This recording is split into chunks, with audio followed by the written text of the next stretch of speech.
Hi everyone and welcome to NASCAR's Fantasy Fastlane show. I'm your host Jessica Ruffin here with NBC Sports' Steve Letarte. We're here to talk to you guys about all things fantasy today here at the beautiful Daytona 500 Club in Daytona Beach, Florida. But before we get started, here's a short video to preview some of the changes coming to NASCAR Fantasy this year. NASCAR Fantasy Live has a whole new look for 2018. No more complicated point system and no more salary caps. Start by picking your roster and bonus picks. You can select 5 starters and 1 garage driver before the start of the race. During the race, you can swap your garage driver for any of your starters, but you have to make that move before the start of the final stage. Only drivers on your starting roster at the end of the race will count towards your final race points. Picks don't carry over week to week, so that means you have to stay on top of your roster if you want to beat the competition. This year, we're also limiting the number of starts for each driver, so you can only use a particular driver, say 7-time Cup Series champion Jimmy Johnson, up to 10 times over the 26-race regular season. A usage meter will indicate how many starts you have left for that driver. Fun fact, bonus picks have no usage limits. The live race scoring updates are the same points as the NASCAR official scoring system. So if one of your drivers wins Stage 1 and Stage 2 and wins the race, they will earn you 60 points, as well as earning themselves 60 points in the season standings. Log into NASCAR.com/fantasy or in the NASCAR mobile app to set your lineup and join a league today.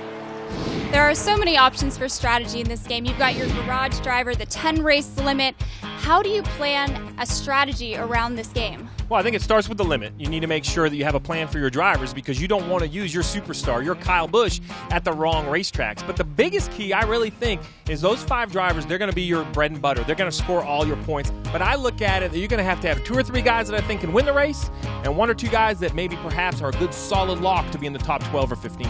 All right, so here are guys for Daytona. So when I look at Daytona, it's very simple. It starts with Denny Hamlin. He is a superstar here in Daytona. He runs very well.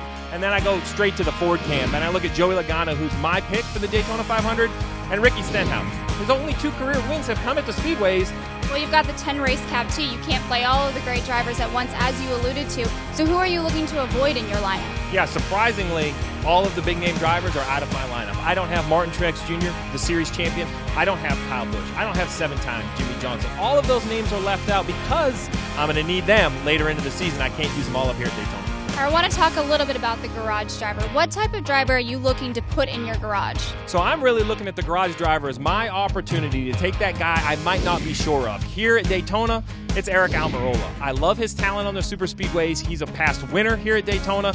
I'm looking for Eric as the guy that I think can run well, but he's going to have to show me. All right, now you've named 3 of your drivers you're putting in. Who are your other 2? Well, I'll give you a hint. There's a lot of Penske drivers. There's a lot of Ford drivers. Denny Hamlin perhaps is my only non-Ford driver. But hey, look, you and I were in a lead together. You think I'm going to give you all that information? You have to get, listen, I have notes. She's been trying to look at my notes. You go get your own notes. I'll see you on Sunday when the race starts. Hey, it's just using your resources, right? Well, and you talk about resources. This video every week will be available. Remember, this is early in the weekend. There's a lot to still happen on track, so touch back in, NASCAR.com, go to my Twitter feed, send questions in. I'll answer them throughout the weekend because remember, folks, you don't have to set those lineups until the green flag falls. That's all the time we have today. Thank you guys so much for watching, and tune in next week when we go to Atlanta.